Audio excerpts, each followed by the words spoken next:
कल हम लोगों ने डिटर्मिनेंट्स पढ़ा था, ठीक है। डिटर्मिनेंट्स में हमने बेसिक कैलकुलेशन डिटर्मिनेंट्स ओपन कैसे करते हैं, ठीक है। डिटर्मिनेंट्स को कैसे एक्सपेंड किया जाता है किसी रो के अकॉर्डिंग या किसी कॉलम के अकॉर्डिंग। एक्सपेंड करने पर चाहे आप रो के अकॉर्डिंग एक्सपेंड करिए, विस्तार करिए उसका, और चाहे कॉलम के अकॉर्डिंग विस्तार करिए, उसका आंसर सेम आता है। तो इसमें पहली प्रॉपर्टीज़ यही है, फर्स्ट प्रॉपर्टीज़ यही है कि अगर कोई हमारे पास डिटर्मिनेंट्स है delta is equal to A1 या A1 B1 C1 A2 B2 C2 A3 B3 C3, तो इसको हम लोग अगर एक्सपेंड करेंगे किसी रो के अकॉर्डिंग, ठीक है, एक्सपेंडिंग along रो, ठीक है। तो या फिर इसको एक्सपेंड करिए एक्सपेंडिंग along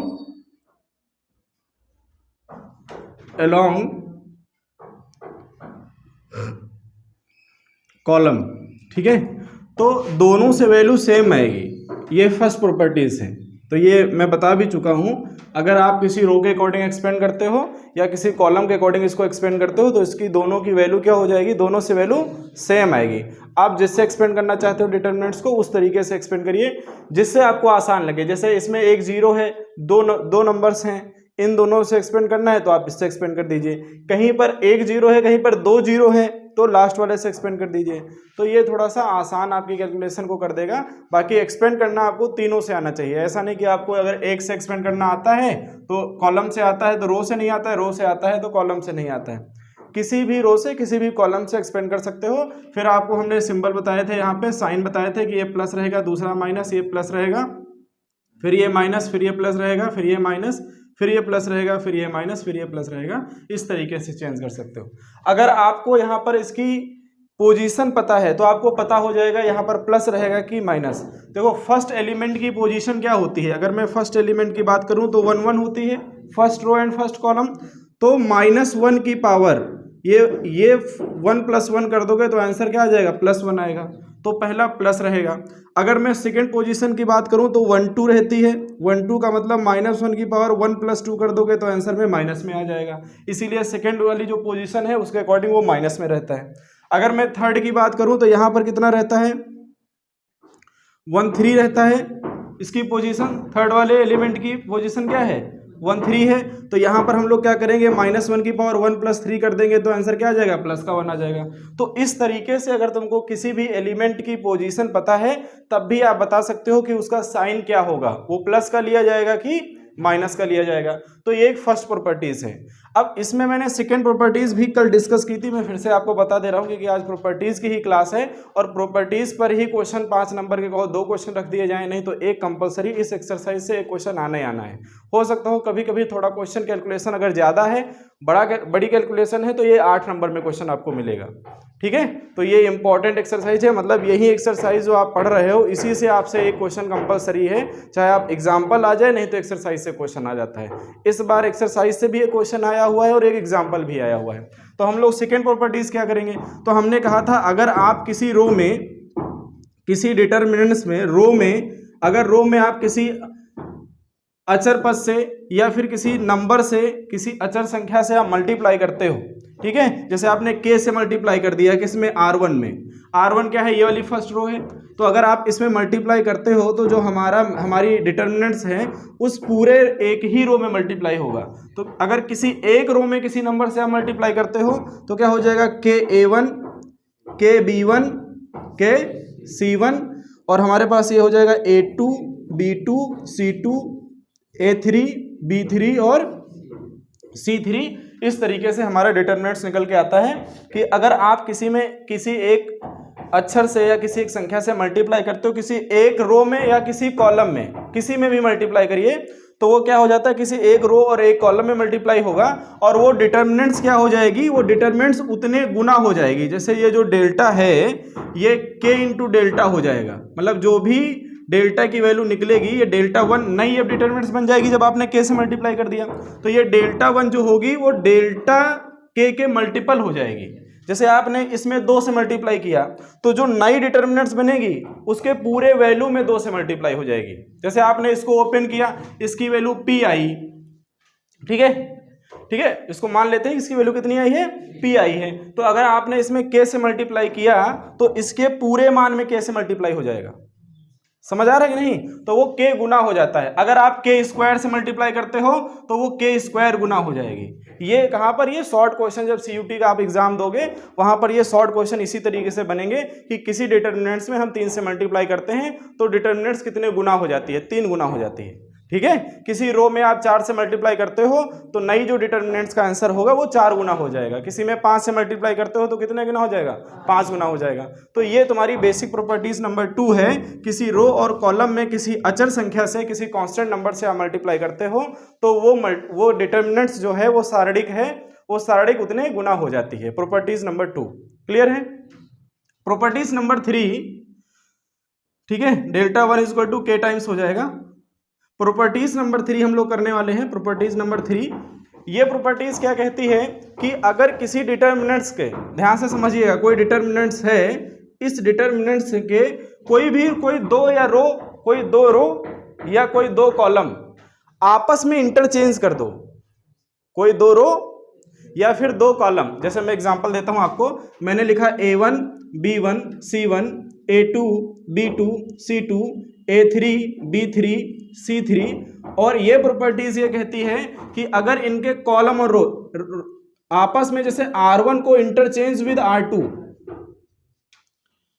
कोई 2 रो को आपस में इंटरचेंज कर दो, ये ऊपर उठा के रख दो, ये नीचे उठा के रख दो, तो क्वेश्चन इसकी वैल्यू पर कोई फर्क नहीं पड़ेगा, लेकिन इसका साइन चेंज हो जाएगा। साइन मींस अगर ये प्लस का मान आ रहा होगा तो माइनस का हो जाएगा, माइनस का आ रहा होगा तो उत्तर प्लस में आ जाएगा, बस साइन चेंज हो जाता है, ठीक है, ठीक है।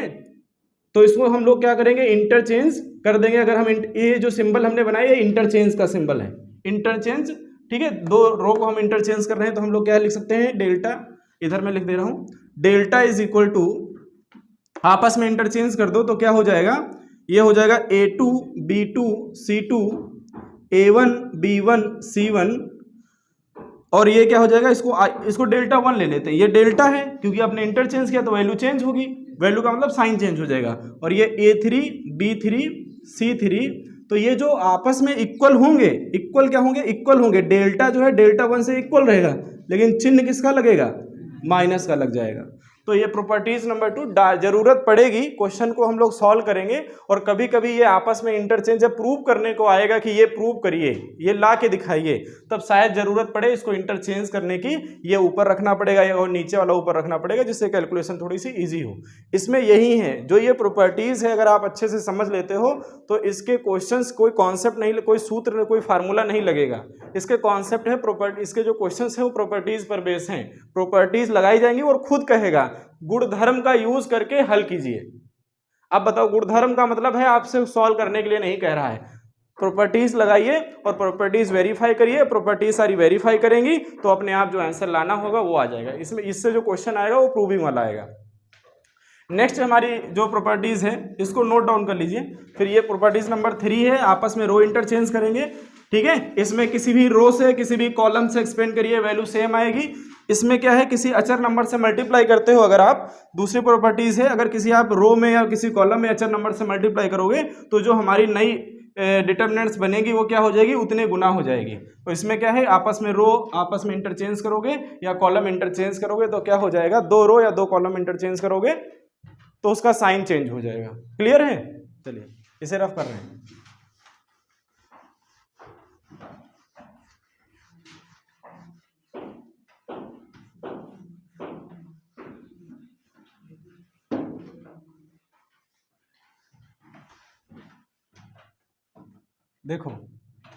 देखो प्रॉपर्टीज नंबर 4 है, तो प्रॉपर्टीज नंबर 4 में हम देखेंगे अगर कोई हमारे पास डिटर्मिनेंट्स है, ठीक है, जैसे हमने कोई नंबर ले लिया 2 3 4, ठीक है, 5 3 4, ठीक है, 6 3 4, तो इसमें हमने लिया क्या है कि जो 2 कॉलम हैं और 2 रो हैं, ठीक है, इनके जो 2 कॉलम हैं और आपस में 2 रो हैं वो सेम है।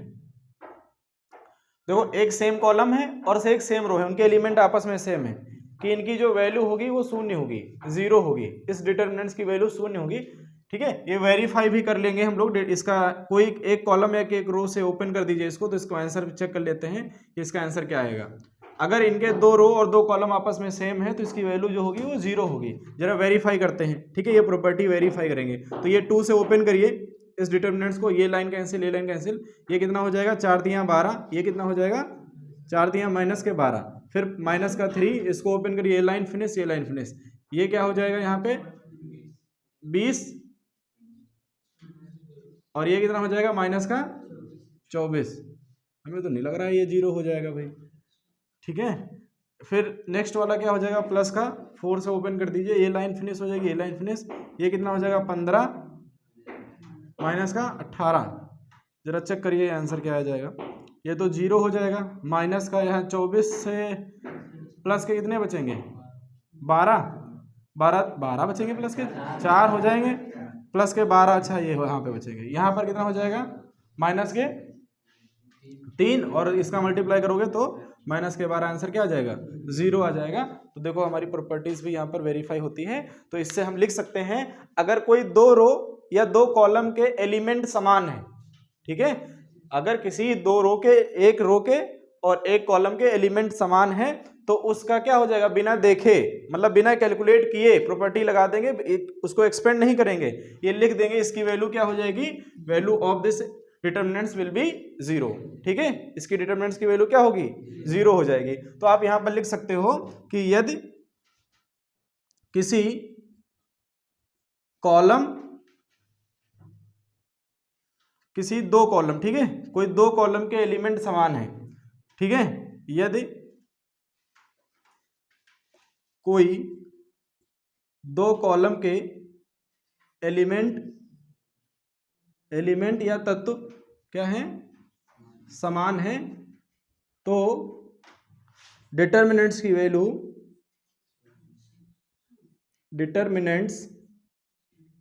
वैल्यू क्या होगी शून्य होगी। ठीक है, क्या होगी भैया शून्य हो जाएगी। तो अगर डिटर्मिनेंट्स की वैल्यू शून्य हो जाएगी, एक ये प्रॉपर्टी है। प्रॉपर्टी नंबर 2 4 हो गई। प्रॉपर्टी नंबर 5 देखिए, प्रॉपर्टी 5 क्या है, ये कहती है कि अगर हमारे पास कोई डिटर्मिनेंट्स है तो ये क्या हो जाएगा a प्लस लैम्डा 1, फिर b plus lambda 2, c plus lambda 3, a1 b1 c1 a2 b2 c2, इस तरीके से हमारे पास क्या है एक डिटर्मिनेंट्स है। तो एक डिटर्मिनेंट्स को तोड़कर दो प्लस में या फिर माइनस में डिटर्मिनेंट्स को लिख सकते हैं। हम ये कह रहे हैं कि इस डिटर्मिनेंट्स को अगर हम लिखें तो हम इसको दो पार्ट में तोड़ सकते हैं कि a पहले फर्स्ट वाले एलिमेंट के साथ एक determinants a b c a1 b1 c1 a2 b2 c2 और प्लस, तो एक डिटर्मिनेंट्स को दो डिटर्मिनेंट्स में तोड़ा जा सकता है, lambda 1 lambda 2 lambda 3 a1 b1 c1 a2 b2 और c2। तो इस तरीके से हम इस डिटर्मिनेंट्स को ओपन कर सकते हैं, एक्सपेंड कर सकते हैं। मगर हमारे पास अगर कोई बड़े बड़े नंबर्स आ गए तो उसको दो डिटर्मिनेंट्स में हम लोग तोड़ सकते हैं फर्स्ट वाले से। तो इस तरीके से हम इसको लिख सकते हैं। ये प्रॉपर्टी नंबर 5 है। एक और प्रॉपर्टी है कि अगर किसी डिटर्मिनेंट्स का कोई पूरी रो, एक पूरी कंप्लीट रो या पूरा एक कॉलम जीरो हो जाए, या तो एक पूरी रो जीरो हो जाए या पूरा एक कॉलम जीरो हो जाए, तो फिर क्या हो जाएगा उस डिटर्मिनेंट्स की वैल्यू भी शून्य होती है, जीरो आती है। तो ये हमारी नेक्स्ट प्रॉपर्टी है। ठीक है, तो ये टोटल प्रॉपर्टीज हैं। बाकी जो प्रॉपर्टी अगर आएगी तो हम लोग जो क्वेश्चंस करेंगे, एग्जांपल अभी करेंगे, इन सभी प्रॉपर्टीज पर बेस एग्जांपल करेंगे तो देखेंगे। तो वहां पर अगर कोई प्रॉपर्टीज नहीं आती है तो हम उस पर बात कर लेंगे। ठीक है, इसको नोट डाउन कर लीजिए।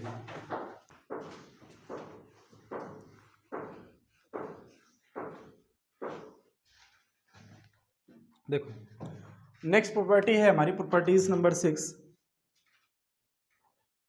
प्रॉपर्टी 6 है कि अगर हमारे पास कोई डिटर्मिनेंट्स है और इसका कोई दो रो या दो कॉलम समान हो जाए, दो रो या दो कॉलम क्या हो जाए समान हो जाए, जैसे ए बी सी, दूसरी रो भी ए बी सी आ जाए और ये कोई भी हो 3 4 5 हो, कुछ भी हो, थर्ड रो, उससे कोई लेना देना नहीं, ठीक है। इस टाइम भी जो हमारी डिटर्मिनेंट्स की वैल्यू होगी वो शून्य होगी। ये एक प्रॉपर्टीज नंबर 6 है। एक तो हमने प्रॉपर्टीज पर बेस पढ़ी थी कि कोई दो किसी एक कॉलम के सारे एलिमेंट समान हो, दूसरे कॉलम के सारे एलिमेंट समान हो, तो उस प्रॉपर्टीज की, उस डिटर्मिनेंट्स की वैल्यू क्या होगी, 0 होगी। और ये प्रॉपर्टी ये कहती है कि कोई दो रो इक्वल हो जाए या दो कॉलम इक्वल हो जाए तब भी उस डिटर्मिनेंट्स की वैल्यू क्या होगी, शून्य होगी। आप ध्यान से देखिएगा, ये प्रॉपर्टी हम लोग कई जगह पर अप्लाई करेंगे क्वेश्चंस में। एक प्रॉपर्टी और है जो सबसे इंपॉर्टेंट है, जो हर जगह पर लगेगी, बिना इसके काम नहीं चलेगा, हर क्वेश्चंस में लगेगा। तो चाहे आप वेरीफाई भी कर देंगे और अगर आप वेरीफाई नहीं भी करते हो तो क्वेश्चन में अभी अप्लाई करेंगे, वहां पर ये वेरीफाई हो जाएगी।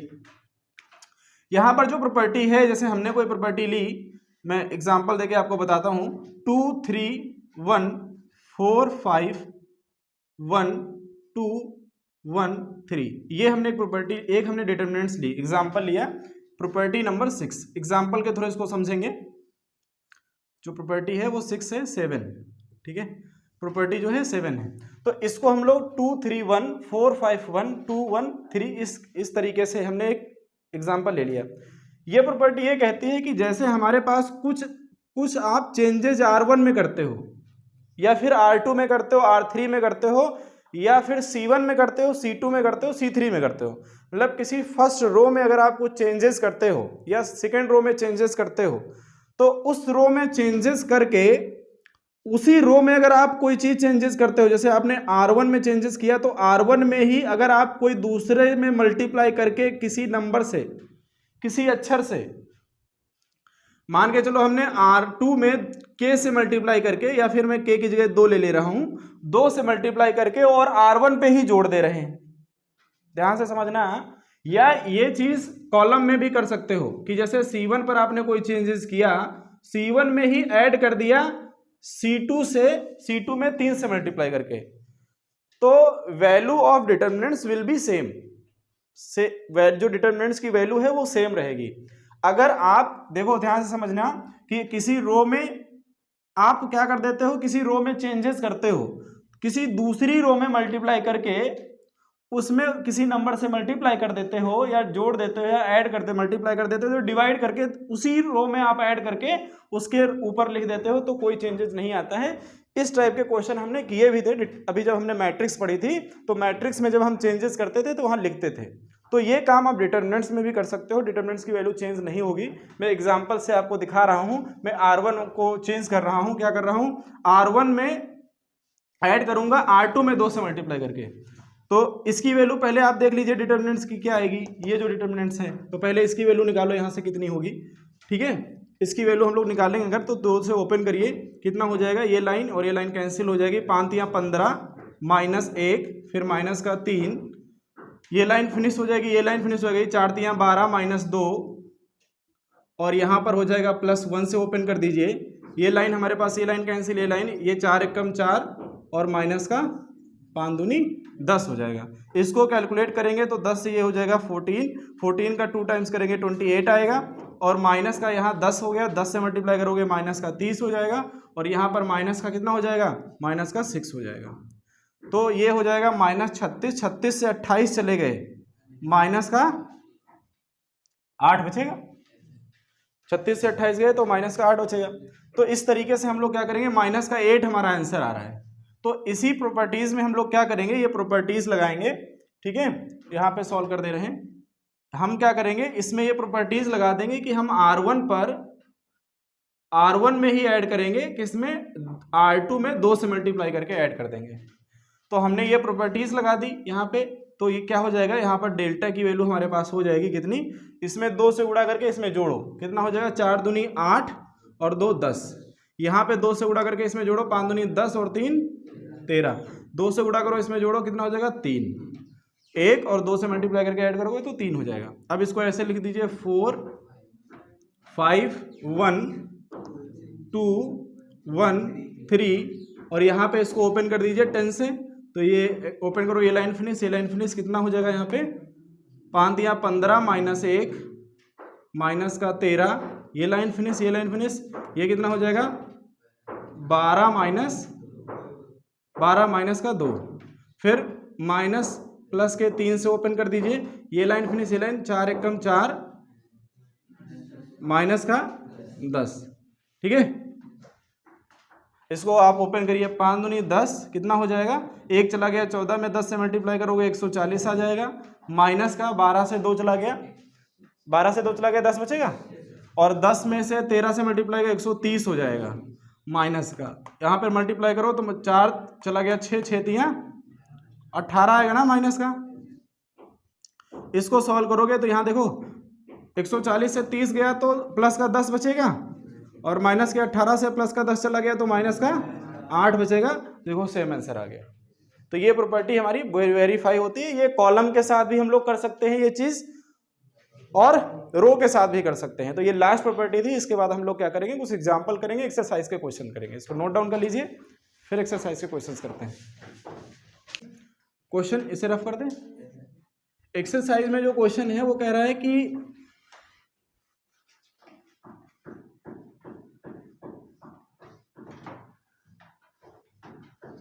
एक्सरसाइज में क्वेश्चन है, कह रहे बिना प्रॉपर्टी का यूज किए और बिना डिटर्मिनेंट्स को एक्सपेंड किए आप क्या करिए, उसकी जो डिटर्मिनेंट्स दी है उसकी प्रूव करिए उसको, ठीक है, उसकी प्रूविंग करिए। तो क्वेश्चन है using the property of determinants and without expanding in exercise 1 to 7 prove that, ठीक है। एक्सरसाइज में आपको क्या करना है, क्वेश्चंस जो गिवन है उसमें आपको क्या करना है, एक्सपेंड नहीं करना है। ओपन करोगे तो 0 आ ही जाएगा, एक्सपेंड नहीं करना है और प्रॉपर्टी का यूज करके इनको प्रूव करना है। बताओ, तो ऐसे ही क्वेश्चन आपको जब देगा तो क्वेश्चन दे देगा आपको कि इसको प्रॉपर्टी का यूज करके आप ओपन करिए या फिर इसको प्रॉपर्टी का यूज करके इसको सॉल्व करिए, तब आपको करना पड़ेगा। अब आप ओपन करके का आंसर ला दोगे, जैसे इसका आंसर ओपन करोगे तब भी 0 आ जाएगा, लेकिन अगर आप ला दिए तो नंबर आपको 0 मिलेगा, 1 नंबर नहीं मिलेगा, क्योंकि उसमें साफ साफ लिखा हुआ है using the property of determinants, सारणिक की गुणधर्मों का यूज करिए, एंड विदाउट एक्सपेंडिंग, बिना ओपन किए, बिना विस्तार किए, ठीक है। एक्सरसाइज 1 से लेकर 7 तक क्वेश्चन का प्रूव करिए। ऐसे सारे क्वेश्चंस को हम इसमें एक्सरसाइज में करेंगे। हमने 6 से 7 प्रॉपर्टीज पढ़ी है, सभी को अप्लाई करेंगे एक करके। तो फर्स्ट क्वेश्चन है हमारे पास में delta is equal to, first question हमारे पास में x a x plus a y b y plus b, and दूसरा है हमारे पास में क्या है, z c z plus c. इसमें कई प्रॉपर्टीज लग सकती हैं, इसमें 2 प्रॉपर्टी हैं जो लग सकती हैं। एक तो प्रॉपर्टी ये है कि ये कॉलम C3 है, C3 से अगर आप C2 को घटा दीजिए, C3 से अगर आप इसको ओपन करिए, देख लीजिए, थोड़ा सा 0 लाना है हमको, 0 लाना है तो हम लोग LHS ले लेंगे। एक बार और इसको लिखना पड़ेगा, x a x plus a, y b y plus b, z c z plus c. तो क्वेश्चन को ध्यान से समझना, इसमें 2 काम कर सकते हैं। एक तो जो जोड़ने वाली प्रॉपर्टी थी वो लगा सकते हैं, इसको 2 पार्ट में तोड़ सकते हैं। क्या, क्योंकि a प्लस बी प्लस सी है, इसी को तोड़ के अलग लिख सकते हैं। जैसे मैं इसको 2 तरीके से लिख सकता हूं, क्वेश्चन को 2 तरीके। फर्स्ट मेथड तो यही है कि x y z a b c, और इसका एक्स वाई जेड ले लो, फिर प्लस एक बार ये वाला एलिमेंट ले लिए इधर वाले, फिर एक बार प्लस के उस साइड वाले, plus x y z a b c, और फिर ए बी सी, ठीक है। अब आप ध्यान से देखिए, ये प्रॉपर्टी है कि कोई 2 कॉलम या 2 रो समान हो जाए, एलिमेंट एक्स वाई जेड है, एक्स वाई जेड है, C1 और C2 क्या है, C3 इक्वल है, C1 और C3 क्या है, इक्वल है। अगर C1 C3 इक्वल है तो मैंने बताया है 2 रो या 2 कॉलम अगर समान हो जाते हैं तो उसकी वैल्यू क्या आ जाती है, 0। इसमें भी आप देख लीजिए, ए बी C2 और C3 इक्वल है इस वाले में, तो ये भी इक्वल है, तो इसकी भी वैल्यू क्या हो जाएगी, 0। तो प्रूव हो गया 0 + 0 = 0। एक तो ये प्रॉपर्टी लगा के इस क्वेश्चन को किया जा सकता है, ठीक है। ये हमें लग रहा है ज्यादा नीचे चला गया, नहीं आ रहा है ये, चलो मैं इधर लिख दे रहा हूं। तो ये क्या हो जाएगा, 0 + 0 हो जाएगा, ठीक है। 0 + 0 = 0। अब हम लोग क्या करेंगे, इसी क्वेश्चन को अगर आप दूसरे मेथड से करते हैं, प्रॉपर्टीज नंबर जो भी लास्ट में हमने बताई कि हम क्या करेंगे, इसमें हम C3 से C1 को या C2 को माइनस कर दीजिए। अगर हम ये कह दें कि C3 पे हम काम करने जा रहे हैं और C3 से हम C2 को माइनस कर रहे हैं। तो कर दीजिए, देखो क्या बचेगा। तो हमारे पास जो आंसर आएगा, जब आप C2 को माइनस कर दोगे A माइनस हो जाएगा, तो हो जाएगा x y z। देखो C2 को माइनस कर दो, लेकिन C2 किस पे माइनस हो रहा है? C3 पे। ये नहीं कि आप यहां लिखना छोड़ दो। तो ये हो जाएगा A B C, और A B C माइनस हो जाएगा तो x y z। इसमें भी क्या आ गया? C1 और C3 इक्वल हो गए, इसलिए हम लोग क्या कहेंगे कि इसकी वैल्यू क्या हो जाएगी? 0 हो जाएगी। तो ये सेकंड मेथड है। दूसरी प्रॉपर्टी लगा के हमने सॉल्व कर दिया। तो जब आप क्वेश्चन को देखोगे तो सारी प्रॉपर्टीज आपको याद होनी चाहिए। ये नहीं कि आप सोच रहे हो इसमें कोई बताने आएगा, आप मान के चलो पेपर कर रहे हो, सॉल्व कर रहे हो, पीछे से कोई आएगा, भैया इसमें ऐसा है, प्रॉपर्टीज नंबर 7 लगेगी। आप करे वाह गजब, समझ में आ गया, आप प्रॉपर्टीज नंबर 7 लगा दे रहे हो। तो खुद से क्वेश्चन को देख के पता करना पड़ेगा इसमें कौन सी प्रॉपर्टी लगेगी। ये सब कैसे होगा? इन क्वेश्चंस की जितनी प्रैक्टिस करोगे, 1 बार 2 बार 3 बार 4 बार, एग्जाम तक, जब तक आपके बोर्ड के एग्जाम नहीं आ रहे हैं तब तक आपको इसके 1-2 क्वेश्चन डेली लगाने हैं, तब जाके आप धीरे धीरे याद हो जाएंगे कि ये क्वेश्चन लगते कैसे हैं। ठीक है, मैच और मैथ दोनों बिना प्रैक्टिस नहीं आता। तो मैथ में, जो मैच में क्या होता है, जैसे क्रिकेट आप खेलो, सचिन आपको सुबह क्रिकेट खेलना है, कितने बड़े बैट्समैन थे, लेकिन रात भर प्रैक्टिस करते थे जब सुबह क्रिकेट खेलना होता था।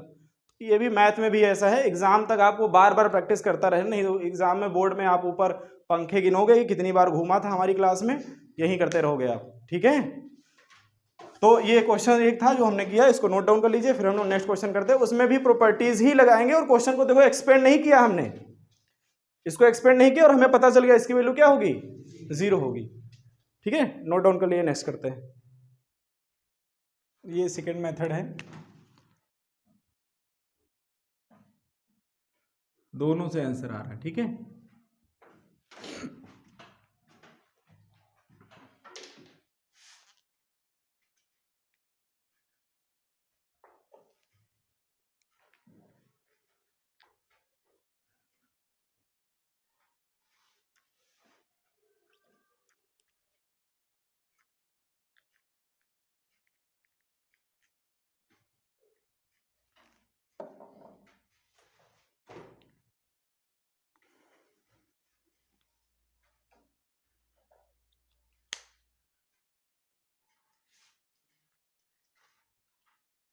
पढ़ने में बहुत तेज हो चुके हो, तब जरूरत थोड़ा ना है पढ़ाई करने की, ना कॉपी घर पे खोलने की जरूरत है।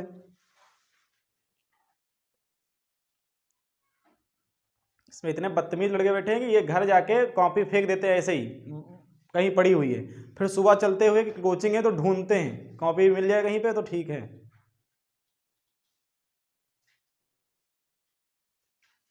हो गया। क्वेश्चन नंबर 2 देखो, फिर वो नहीं कंप्लीट, वो अगले जन्म में कंप्लीट करेंगे,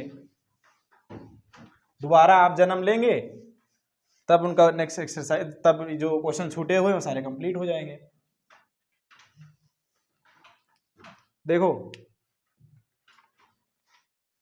क्वेश्चन नंबर 2 है, delta is equal to a minus b, b minus c and c minus a, b minus c, c minus a और a माइनस b, फिर c minus a minus b और b minus c। ये question है हमारे पास में, और 0 लाना है।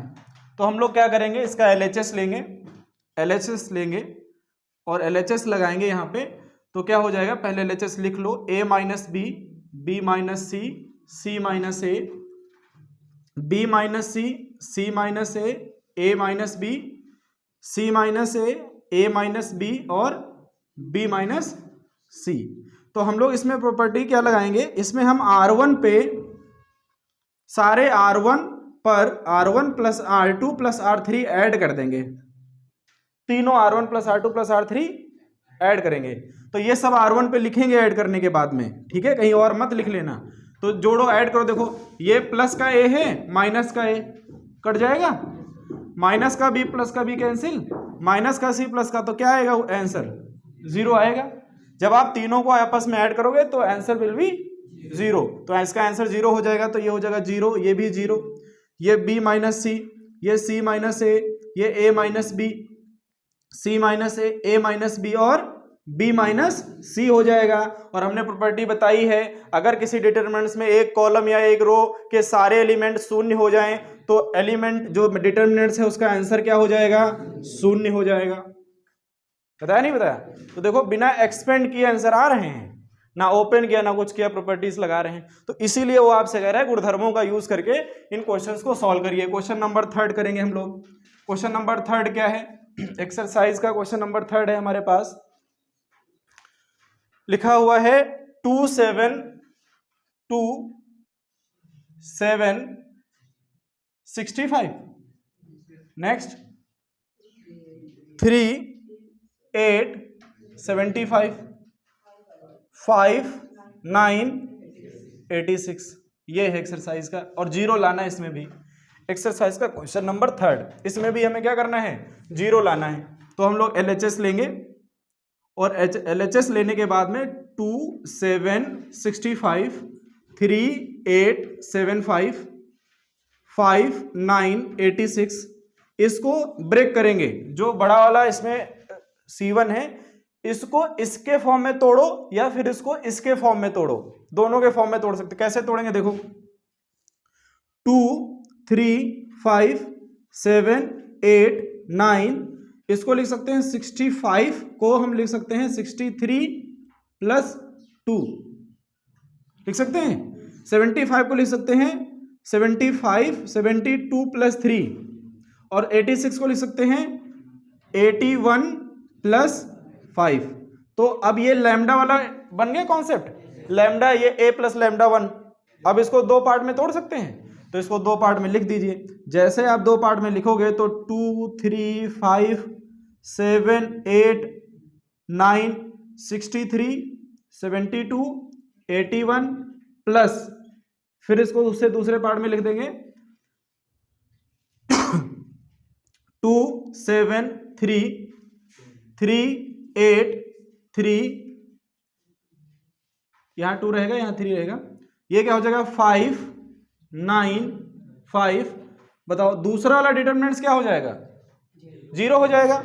और इसमें से अगर हम कॉमन ले लेंगे, क्या कितना कॉमन ले लें, इसमें से अगर हम 9 कॉमन ले लें पूरी कॉलम से, थर्ड कॉलम से अगर हम लोग 9 कॉमन ले लें, 9 7 63 9 8 72 9 9 81, पढ़ाता है कि नहीं। तो ये सब क्या हो जाएगा, यहाँ 7 यहाँ 8 और यहाँ 9, तो इसके दोनों कॉलम समान हो जाएंगे, C2 और C3 कॉमन लेने के बाद में। देखो मैं एक बार कॉमन ले लेता हूं, पता नहीं नीचे आएगा कि नहीं आएगा।